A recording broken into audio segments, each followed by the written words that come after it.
द्वितीय अध्याय 53 श्लोक। श्रुतिभिप्रतिपन्ना ते यदा स्थास्यति निश्चला समाधावचला बुद्धिस्तदा योगं वाप्स्यसि। भगवान बोले, जब तुम्हारी बुद्धि का वेदों के अलंकारमयी भोगों के प्रति आकर्षण समाप्त हो जाए और वो दिव्य चेतना में स्थिर हो जाए, तब तुम पूर्ण योग की उच्च अवस्था को प्राप्त कर लोगे, अर्थात तुम्हारा परमात्मा से नित्य संयोग हो जाएगा। इस श्लोक में भगवान श्री कृष्ण योग की प्राप्ति के लिए आवश्यक मानसिक स्थिति की व्याख्या कर रहे हैं। जब साधक आध्यात्मिक मार्ग में उन्नति करते हैं, तब ऐसे साधकों का भगवान से अटूट संबंध स्थापित हो जाता है। उस समय उन्हें यह ज्ञात होता है कि वे पहले वेदों के जिन कर्म कांडों का पालन कर रहे थे, वे सब बोझिल और समय व्यर्थ करने वाले हैं।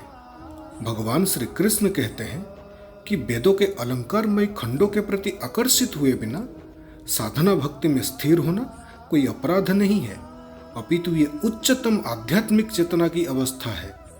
14वीं शताब्दी के महान संत माधवेंद्रपुरी ने इस मनोभावना को दृढ़ता से व्यक्त किए हैं।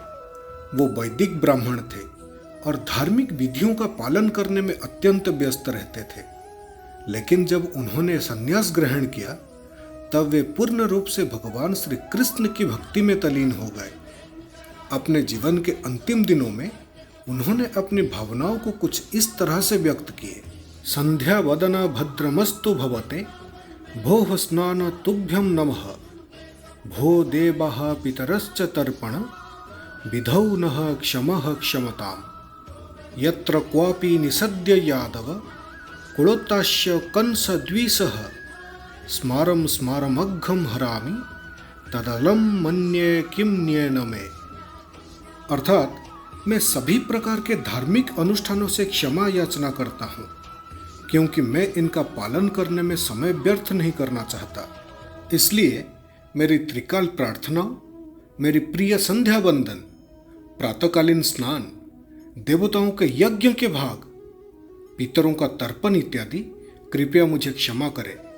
अब मैं जहाँ भी बैठता हूँ, मैं केवल कंस संहारक भगवान श्री कृष्ण का स्मरण करता हूँ, जो मुझे सांसारिक बंधनों से मुक्त करने के लिए पर्याप्त है।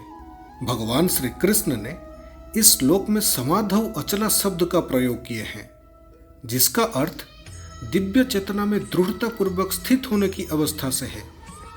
समाधि शब्द की रचना सम धातु और धी से हुई है, जिसका तात्पर्य बुद्धि का पूर्ण साम्यावस्था है।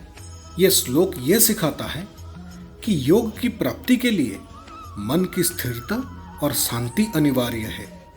जब आपके विचार और धारणाएं शास्त्रों और बाहरी भ्रमों से परे हो जाएंगी और आपकी बुद्धि एकाग्र और स्थिर हो जाएगी, तब आप योग की सच्ची प्राप्ति कर सकेंगे।